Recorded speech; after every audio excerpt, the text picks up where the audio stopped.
moçada, tudo bem? A aula de hoje vai ser sobre forças e leis de Newton, né? Essa primeira parte nós já conversamos em uma introdução que vocês já devem ter recebido, em que nós abordamos as 3 leis de Newton, uma introdução falando sobre a lei da inércia, a formulação da força e o princípio de ação e reação. Tá? Então, hoje, propriamente dito, nós vamos aprofundar no estudo de forças, tá? E, claro, abordar de forma mais aprofundada as leis, tá? Principalmente a segunda lei, que é a lei no qual nós vamos... a lei que vai estar relacionada com aceleração e mudança de movimento e tipos de forças, né? Então, nós vimos, né, que nós primeiro definimos o que é força, tá? Nós sabemos que força é uma grandeza física vetorial, logo tem módulo, direção e sentido. Nós simbolizamos aqui pela letra F. E essa força, ela é uma grandeza que tem a capacidade de vencer a inércia de um corpo, né? Então, ela é capaz, ela tem a capacidade de produzir movimento. Então, a gente vai colocar assim de forma bem direta que a força seria essa capacidade de produzir, né? Ela consegue produzir e modificar o movimento. E modificar o movimento, certo? De forma geral, o movimento de um corpo. Então, vamos colocar assim. Movimento de um corpo. Tá? Então, ela teria essa capacidade, então, de tirar o corpo do seu estado de inércia. Tá? Então, Rodrigo, além de produzir movimento e de modificar o movimento de um corpo, ela é capaz de produzir algo que nem seja a modificação, nem seja algo que torne o movimento possível. É possível que esse corpo sofra a ação de uma força e não modifique o seu movimento. Tá? E isso é possível se o corpo for deformado, tá certo? Além disso, uma observação, né, é que o corpo, né, esse corpo, ele pode sofrer a ação de uma força e se deformar, tá certo? Então, a força ela é capaz de produzir deformação, tá certo? Então, eu vou colocar aqui uma observação é a deformação. Deforma um corpo, né? É possível, né, você deformar a partir de uma força, tá certo? Então, é uma observação que, além de produzir movimento ou modificar um movimento, através da força, é possível também se deformar um corpo. Tudo bem? E aí, nós lembramos que a inércia faz parte da primeira lei de Newton e essa inércia está associada à forma como o corpo está relacionada com o movimento, né? Ele pode estar em movimento ou pode estar em repouso. Tudo bem? Então, muito bem.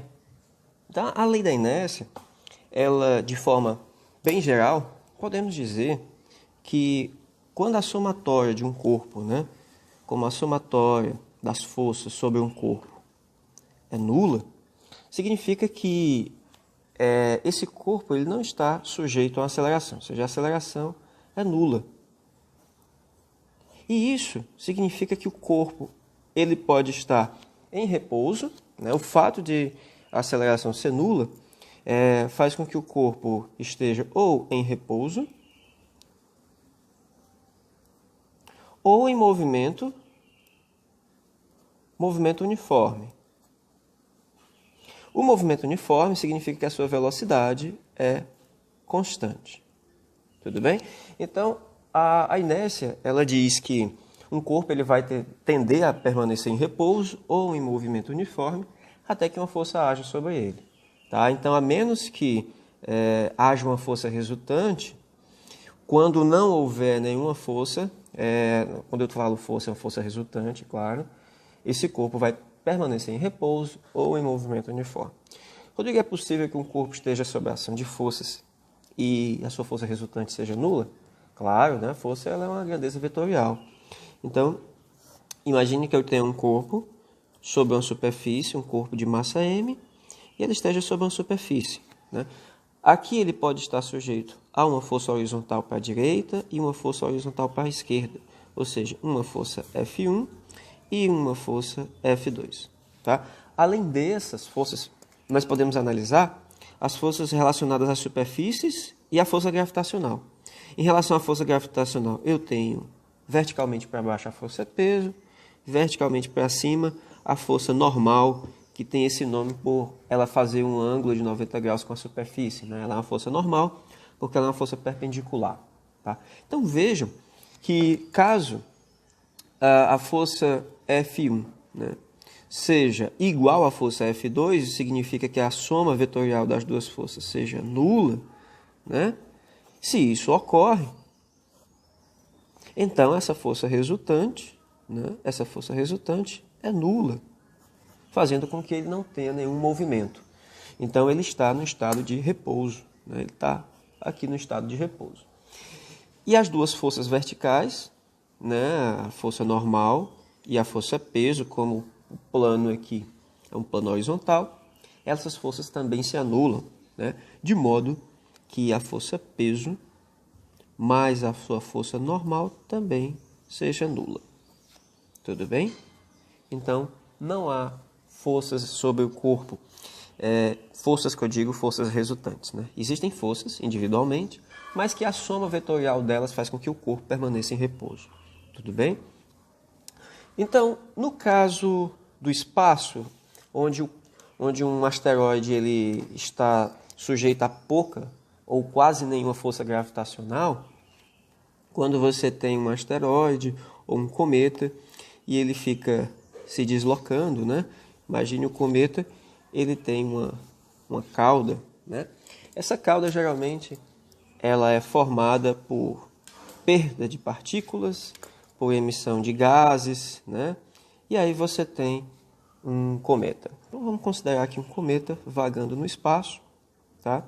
Ele vai ter uma certa massa, mas o fato dele não estar sendo sujeito a nenhuma força gravitacional, pelo menos nenhuma força que faça com que ele mude a sua trajetória, esse cometa ele vai ter uma certa velocidade constante. Tá? E como a sua velocidade é constante, significa que ele não tem aceleração. Tá? Então, seja um cometa no espaço, seja um corpo numa superfície sujeito a várias forças, mas que essa força resultante seja nula, ambos os casos, né, seja o corpo e seja o cometa, ambos estão sob o efeito do seu movimento longe de forças resultantes. Né? Então, pelo princípio da inércia, esses dois sistemas tendem a permanecer imutáveis. Né? Eles são imutáveis porque, a menos que uma força mude seu estado de movimento. Tá bom? Rodrigo, são todos os cometas que têm esse movimento? Não. Muitos corpos celestes estão sujeitos às forças e aí eles mudam a sua trajetória. Né? No caso do cometa Halley, ele está numa órbita elíptica, né? Ele fica num movimento elíptico porque ele está sujeito a forças do centro da galáxia, né? Forças gravitacionais, e aí ele acaba tendo esse movimento muito, digamos, sujeito às forças gravitacionais, e ele acaba tendo um movimento de rotação, né? Mesmo que seja numa trajetória elíptica, né? Você tem forças que fazem com que ele não mude a trajetória, né? Mas muitos cometas eles não têm essa relação com a força gravitacional, não tão intensas, e ele acaba tendo um movimento retilíneo, né, com velocidade constante. Tá bom? Isso é um exemplo. Muito bem. Então, entendemos, né, a primeira lei de Newton, o princípio da inércia, e nós chegamos agora na segunda lei. Vamos para a segunda lei agora. Muito bem, uma vez que nós entendemos que a inércia é um estado natural que um corpo tem de manifestar o seu movimento, nós chegamos à segunda lei, que é a lei principal, que ela é a lei matemática mesmo, que dá um caráter quantitativo à ideia de força, à ideia de movimento. Tá? O que é que então a segunda lei fala? A segunda lei de Newton, ela fala que existe uma consequência da aplicação de uma força. Então, quando eu tenho um objeto, tá? É muito comum os livros utilizarem sempre esses caixotes, né, sobre superfícies. Um objeto, ele está sujeito a uma força e isso faz com que ele adquira movimento. E essa força, ela acaba sendo proporcional à aceleração. Tá? Então, à medida que o corpo está sujeito a uma força, surge a aceleração. Tá? E como eu tenho aqui uma proporcionalidade, essa proporcionalidade eu posso transformar em uma igualdade. Tá? Eu transformo essa proporcionalidade numa igualdade multiplicando por uma constante. Então, essa força ela é igual a uma constante vezes a aceleração. Tá? E que constante é essa? Essa constante é a própria massa do corpo. Então vejam que a aceleração, ela vai ser uma razão da força pela massa. Né? Então vejam que existe, aqui são inversamente proporcionais, a aceleração e a massa. Significa que quanto maior a massa, né, menor vai ser essa aceleração para uma força constante. E isso faz com que você perceba no seu dia a dia que isso é verdade. Tá certo? É muito mais fácil eu deslocar um objeto de menor massa do que um de maior massa. Isso porque aceleração e massa são inversamente proporcionais. Tudo bem? Essa força aqui, ela tem unidade de newtons, né? Por questões óbvias, né? Em homenagem a Isaac Newton. A massa vai ter unidade de quilograma e a aceleração ela vai ter unidade de metros por segundo ao quadrado, tá bom? Essas então são as nossas unidades. Unidades de medida, tá? Tudo bem. Então, uma vez que entendemos aí a nossa lei de Newton, a gente pode colocá-la de forma mais geral, de que essa força aqui, é possível que exista mais de uma força. Então, você vai ter uma força que a gente chama de resultante. Tá? Essa força resultante é o somatório das forças sobre um corpo. Né? Então, somatório de todas as forças em um corpo a gente chama de força resultante. Né? O somatório das forças resultantes é igual a massa vezes a aceleração. Tá? E isso aqui a gente pode colocar como sendo um caso geral, tá bom? Força resultante, massa vezes aceleração. Ótimo. A terceira lei de Newton, por sua vez, a terceira lei, ela vai falar... A terceira lei de Newton vai falar do princípio, né? Princípio da ação e reação. Tá? Então, toda ação ela resulta numa reação proporcional em direções contrárias. Né? Esse é um princípio também muito notado no nosso dia a dia. Tá certo? Então, se um corpo A aplica uma força sobre um corpo B, né, acabará recebendo deste uma força de mesma intensidade, mesma direção, sentido contrário. Né? Então, podemos concluir que toda ação provoca uma reação de mesmo valor, mesma direção, no entanto, o sentido é oposto, atuando no corpo, em corpos distintos. Né? Perdão? Então, imagine que eu tenha um corpo, ele está numa parede, tá? Corpo de massa M. Muito bem, então, à medida que o corpo ele aplica uma certa força na parede, de força 1, tá? Esse corpo na parede, a parede vai haver a projeção dessa força F1 na parede, né? No entanto, a parede ela vai responder com uma certa força contrária, que eu vou chamar de F2, tá? Então, vai haver uma força contrária.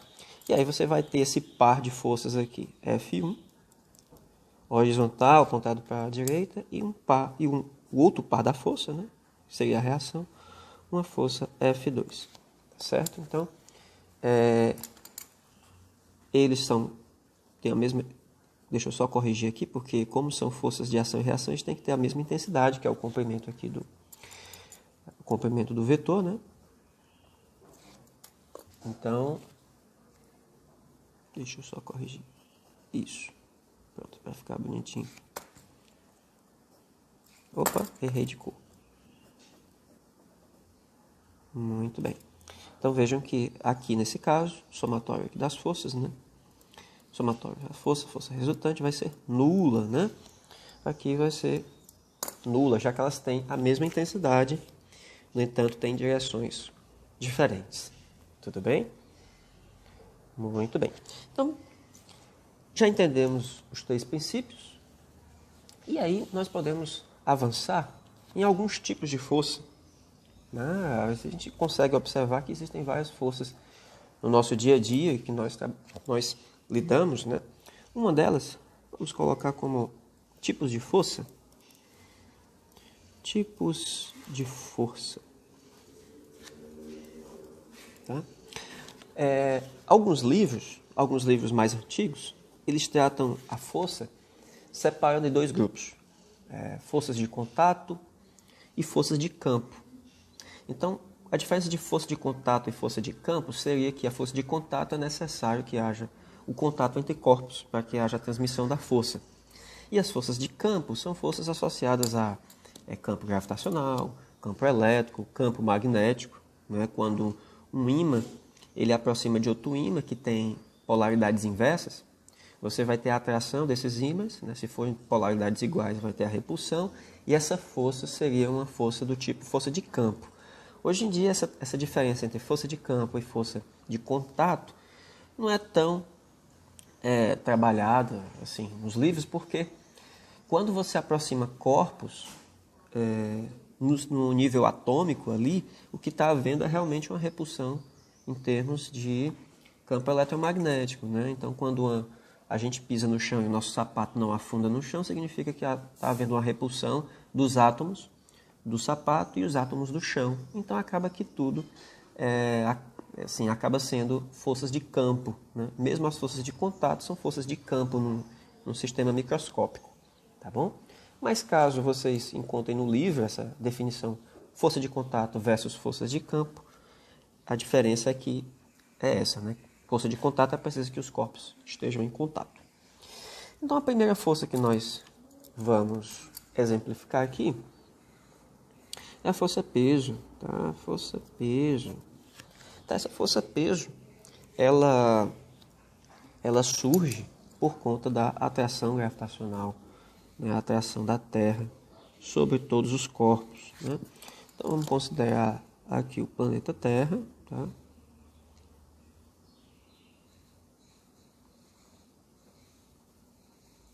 De forma bem rápida.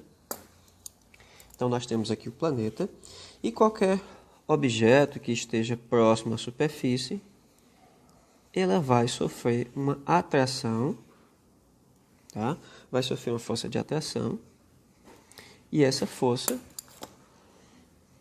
tá, é uma força devido à gravidade, uma força gravitacional, em que todos os corpos acabam sofrendo a mesma força de atração e acabam exercendo a mesma aceleração. Então, em queda livre, todos os objetos próximos da Terra sofrem a mesma aceleração da gravidade.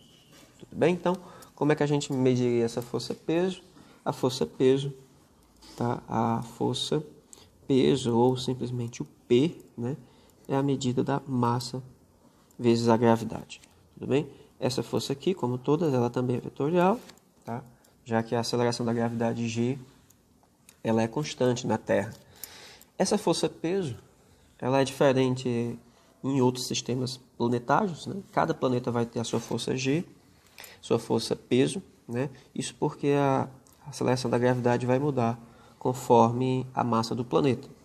No caso da Terra, a aceleração da gravidade, G, ela tem um valor aproximadamente de 9,82 metros por segundo ao quadrado. Então, essa é a aceleração que nós temos na Terra, certo?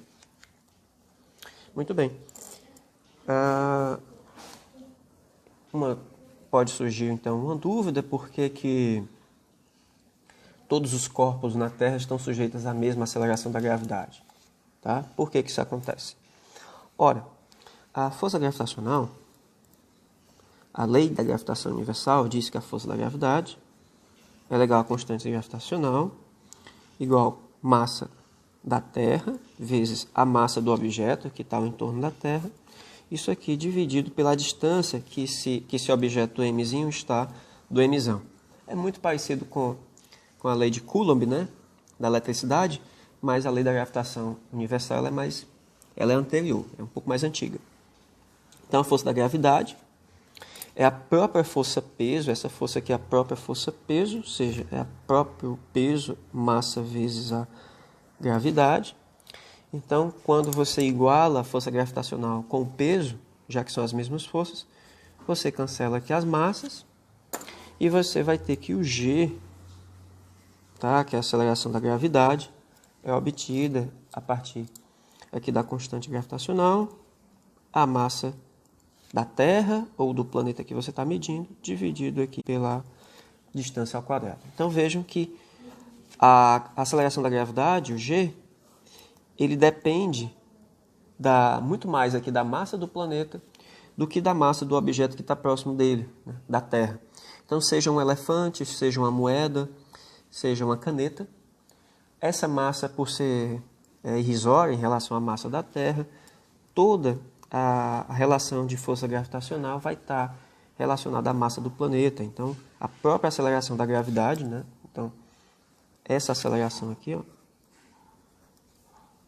ela vem, né?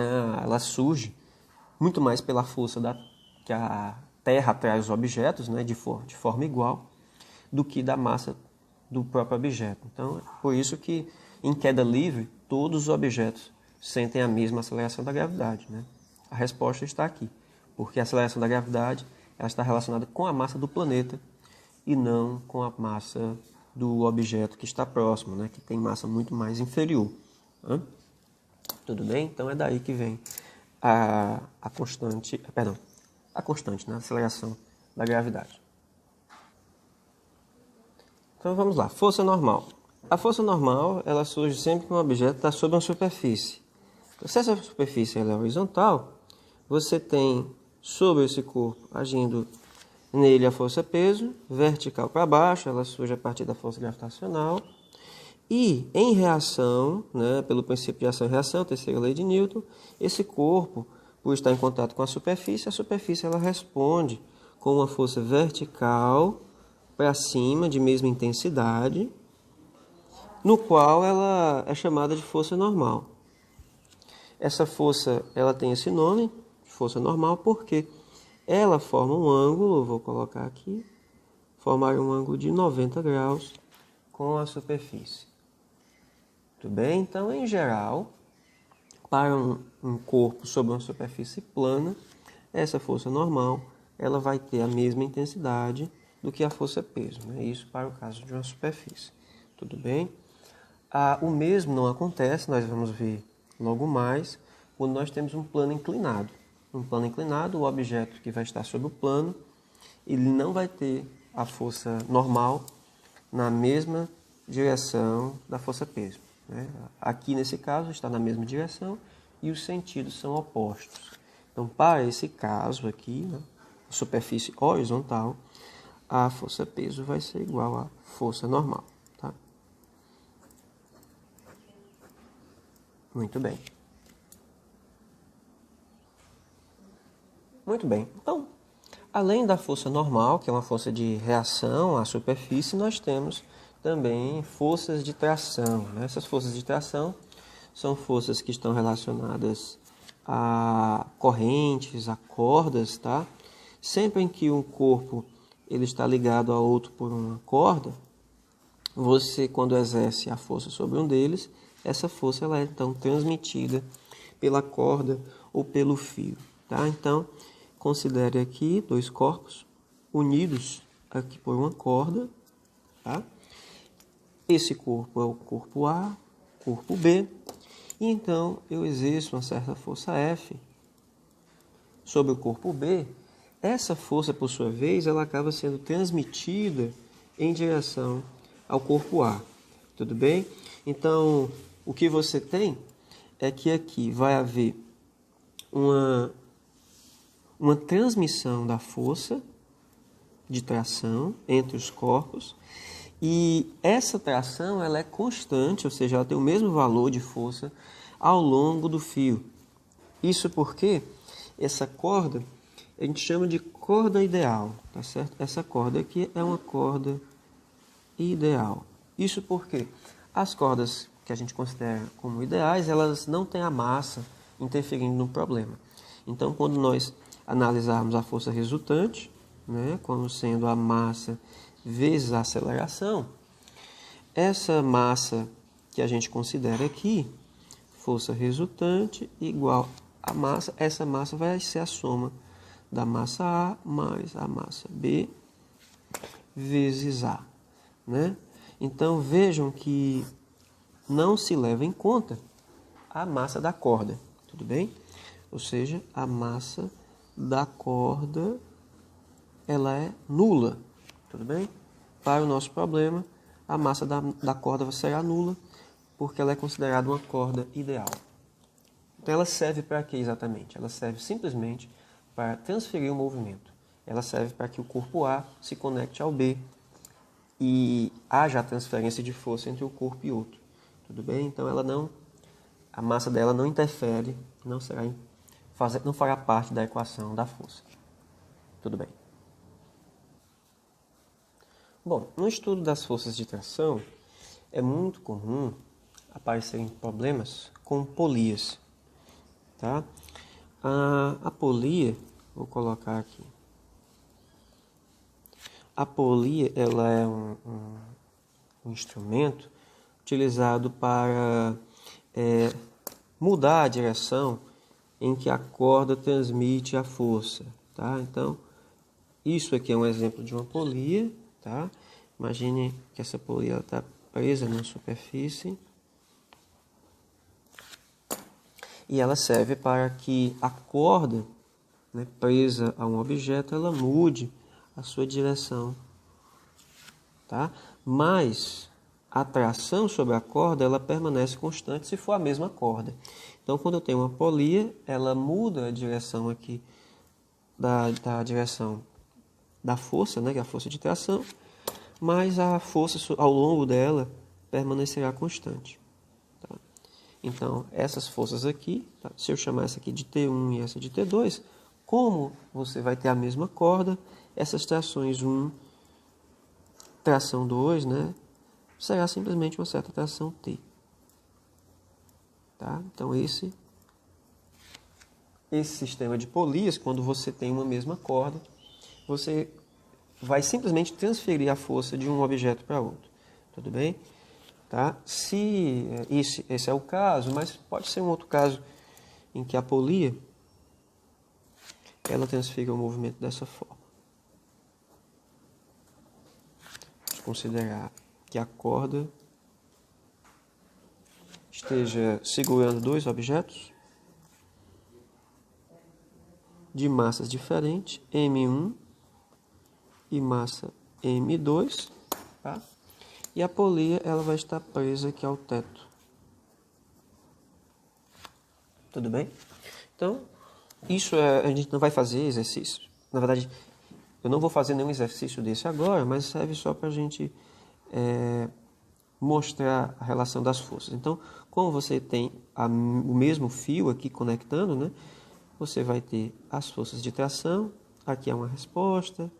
Essa tração aqui ao longo do fio é a mesma, então aqui também você vai ter a mesma relação de tração. Então, essa tração sobre o fio que prende M2, ela acaba sendo a mesma tração que prende M1. Tudo bem? Então, essa ideia, né, de polia fixa, né, essa polia aqui é uma polia fixa, tá? Assim como essa aqui também vai ser uma polia fixa. Tudo bem? No caso das polias fixas, você tem simplesmente a transferência da força de um lado para outro da polia, né, sem que haja o acréscimo ou a redução de forças. Muito bem. Quando temos o caso de uma polia móvel, vejam que a situação fica um pouco diferente. Vamos considerar então essa massa presa a uma polia móvel, né? Nesse caso, essa polia móvel, e você tem aqui uma polia fixa. Tá? Essa primeira presa ao teto, né? Essa outra aqui, ela é móvel. Então, essa polia aqui, ela é fixa, essa polia é móvel. Tá? Qual a diferença aqui? A diferença é a seguinte. Vejam que eu tenho sobre a massa M o peso, né? A força da gravidade, força gravitacional, força peso. E essa força peso, né, é transmitida aqui através de uma tração. Tá? Essa tração aqui, por sua vez, ela é transmitida a esses dois fios superiores, mas vejam que ela vai ser, essa tração nessa seção aqui vai ser dividida. Tá? Eu vou ter uma tração aqui, que ela vai ser a metade de T, tá? T sobre 2 aqui. Por sua vez, aqui também será T sobre 2. Então, vejam que esse fio, ele tem uma força sobre ele, somada a esse aqui, igual a esse que está aqui embaixo. Tá? Então, a tração nessa seção aqui do fio que eu coloquei de cor preta, ela tem uma certa tração que é dividido entre esses dois fios. Tudo bem? Isso, vejam que são fios diferentes. Esse fio é diferente desse que contorna aqui o meu problema. Ora, se o meu fio azul é o mesmo, né, ao longo aqui de todo o caminho, então significa que a tração ela é simplesmente transferida entre as seções aqui, já que o mesmo fio ele passa aqui porque está escondido, né, atrás da polia, mas é o mesmo fio aqui, ó, passando. Então essa força de tração vai ser transferida aqui para o lado direito, e essa tração aqui também será dividida por 2. Então a força que eu farei, né, imagine que eu estou puxando aqui para baixo nessa direção, ela será, deixa eu ajustar aqui, ela será esta força, ela será a metade da tração, né? Como nesse meu problema aqui, ó, né, peso e tração, o par são em reação, eu tenho que essa força peso, né, como essa força tração sobre 2 aqui vai ser, né, um par ação em reação, eu tenho aqui tração sobre 2, como a tração e o peso aqui nesse par eu tenho tração igual ao peso, né, então tração sobre 2 vai me dar que a força que eu aplico é o peso do objeto sobre 2. Então, o que é que acontece? Acontece que essa polia móvel, aqui, ela proporciona com que eu faça a metade da força do objeto, do peso do objeto. Então, essa polia móvel, né, ela reduz aqui a metade do objeto, tá certo? Então, ela reduz a minha metade. Tudo bem? Existe uma equação em relação ao número de polias móveis, que é a força que eu aplico, ela é igual ao peso, a esse peso aqui do objeto, dividido por 2 vezes N, onde N é o número de polias móveis. Certo? Esse N é o número de polias móveis. Tudo bem?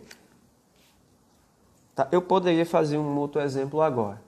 Vou desenhar agora e a gente vê como a gente aplica essa formuleta aqui. Olha lá então. Aqui eu tenho um sistema no qual eu tenho aqui a Maria. E a Maria, ela exerce uma certa força, né? Ela faz uma força aqui para baixo, tá? E essa força ela é transmitida ao longo do fio. Vejam que eu tenho aqui uma polia fixa e eu vou ter aqui 1, 2 e 3 polias móveis, né? Essa polia, à medida que a Maria puxa esse fio, né, polia 3 ela vai subir, a polia 2 também vai ser transmitida, vai subir, e a polia 1 também vai subir. Vejam que as cordas elas estão fixas aqui ao teto, né? E as polias 1, 2 e 3 têm a possibilidade de se mover, são polias móveis. Né? Não dá para ver direito, mas aqui embaixo você vai ter a força-peso, né? Vou colocar aqui a força-peso do objeto. Então, a ideia é qual é a força então, que a Maria vai fazer para que ela consiga suspender essa massa né, de peso P. Tudo bem? Então, a equação que eu coloquei lá anteriormente, a gente viu que essa força ela vai ser o peso dividido por 2 vezes elevado ao número de polias móveis. Tá? Por que isso acontece? Olha lá. Vejam que o peso, aqui eu tenho a primeira tração, né? Essa tração aqui, por sua vez, ela vai ser dividida aqui por 2. Ó. Essa tração T vai ser dividida aqui por 2. Tudo bem? Essa tração aqui é transmitida ao longo dos 2 fios, aqui dos fios que seguram a segunda polia. Essa tração agora ela vai ser reduzida, né? Dividida por 2 também, mas como tem T dividido por 2 eu vou ter T dividido por 4. Tá? Então, aqui T dividido por 2, aqui T dividido por 2 aqui que é o mesmo fio. Aqui, esse fio conecta a segunda polia, divide aqui por 2 também, fica aí T sobre 4. Essa tração dividida por 4 vai vir até a terceira polia, vai dividir aqui por 2 de novo, então T dividido por 4 dividido por 2, fica T dividido por 8. Tá? Essa tração ela é transmitida aqui, né? Vai ser a tração dividida aqui por 8, então por 8, né? E aqui você vai ter T dividido por 8, né? Já que é o último fio aqui que conecta, né? Que vai ser a transmissão do movimento. Então, a tração, a força que a Maria irá realizar, a força vai ser uma força do tipo tração dividido por 8. Tudo bem? Agora a gente olha para cá, ó, e vê aqui que a tração e o peso nessa corda, a tração, né, igual ao peso, tudo bem? E aí eu reescrevo a força em que a Maria vai aplicar como sendo peso dividido por 8. Então vejam que a força que ela vai aplicar é 8 vezes menor do que a massa que ela vai suspender. Isso é muito aplicado em oficinas mecânicas para poder suspender motores de carro, em siderúrgicas para suspender peças de metal muito pesadas. Então o que é que eles fazem? Eles fazem um conjunto de polias. Quanto mais polias eles colocam, você vai reduzir aqui em 2 elevado a n, né? No caso aqui 2 elevado ao cubo, que dá 8, né? Então a nossa equação ela vai ficar força igual ao peso sobre 2 elevado a n. Nesse caso aqui, né? Para esse caso, o n é igual a 3. Por quê, Rodrigo? Porque nós temos 3 polias móveis. 1, 2 e 3. Então vejam como a física ajuda a gente a fazer menos força, né? Então veja o esforço que foi reduzido. O esforço foi reduzido aqui em 8 vezes, né? Com um acréscimo de 3 polias móveis. Tudo bem? Rodrigo, se eu tivesse usado simplesmente a polia fixa, se eu tivesse usado só a polia fixa, veja que eu teria somente um fio, e esse fio aqui, ele ligaria a Maria até o peso. Então, a força e a tração teriam o mesmo valor, e ela levantaria essa massa, né, o peso da massa. Tudo bem? Mas como eu acrescentei as polias móveis, a minha força foi reduzida. Tá bom? Então, isso é uma forma de redução de esforço em polias, em associação de polias. Tudo bem?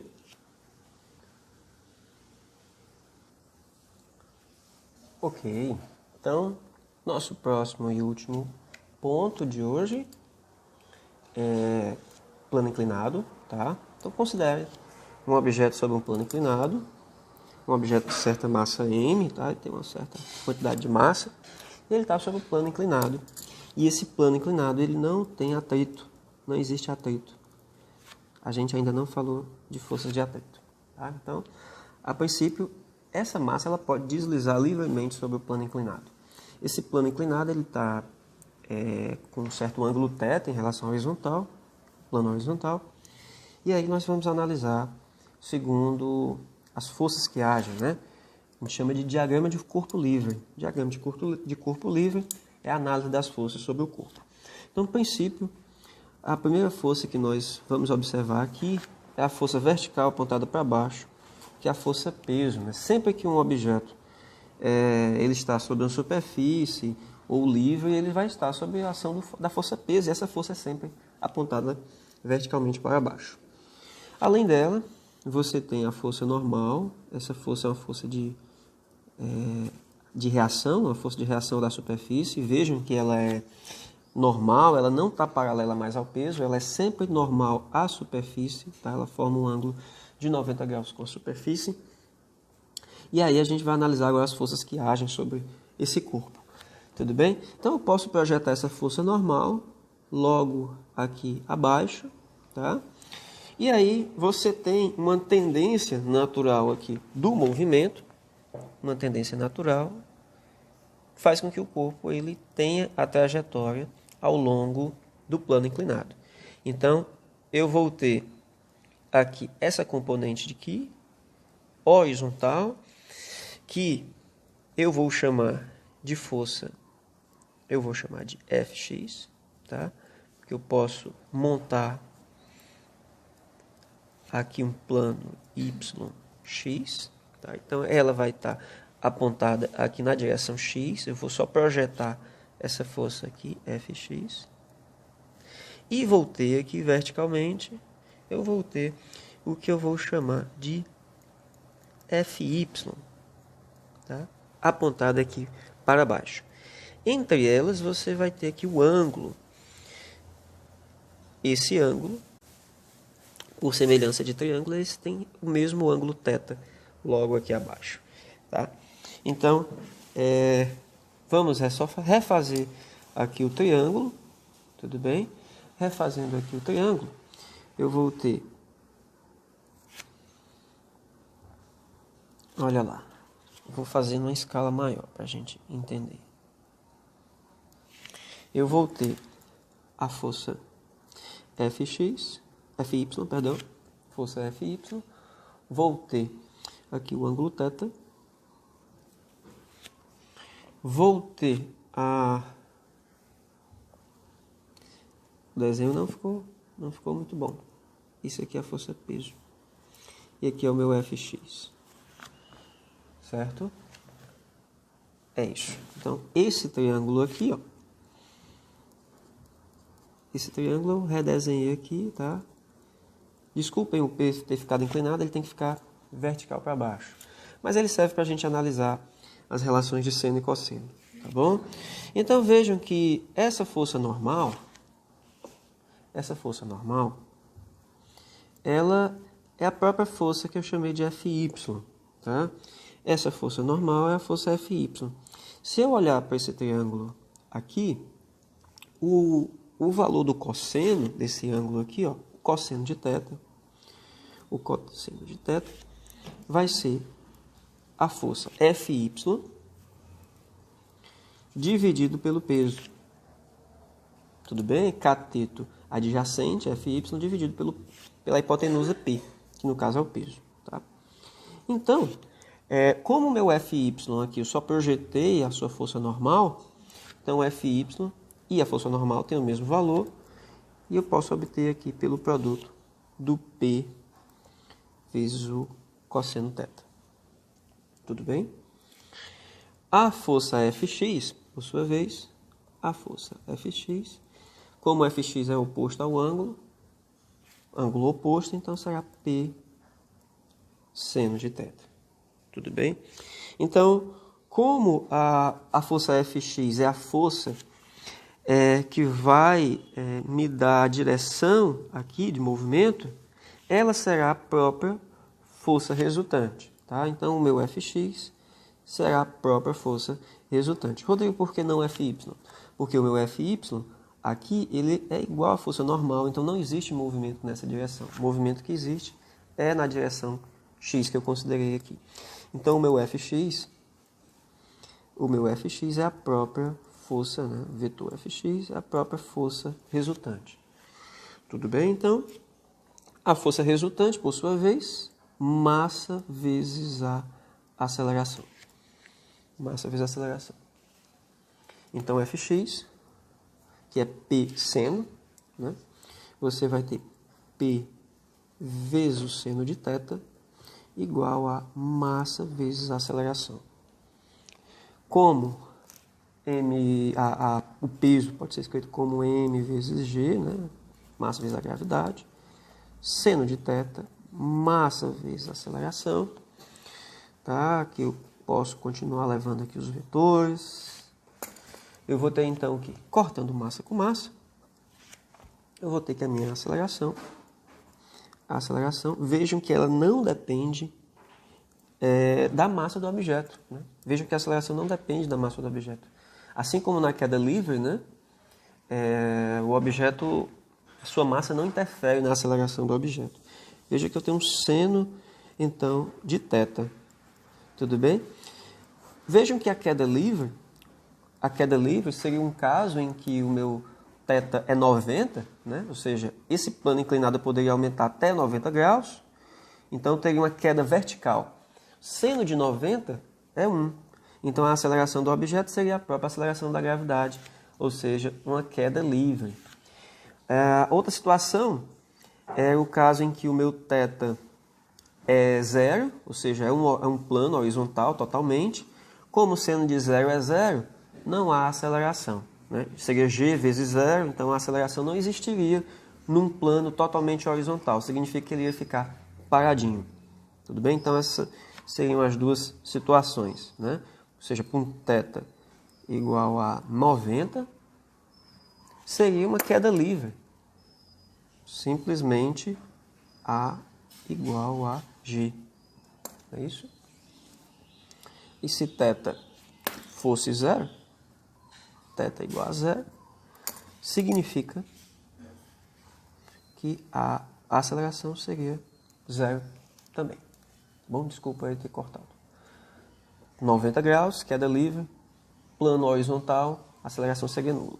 Tudo bem? Então, moçada, a gente vai parar por aqui. Próxima aula vamos falar sobre força de atrito e começar a fazer as aplicações de força, os exercícios e análises de corpo livre, né, que são as análises de força. Então, por hoje é só. Fiquem bem. Tchau, tchau.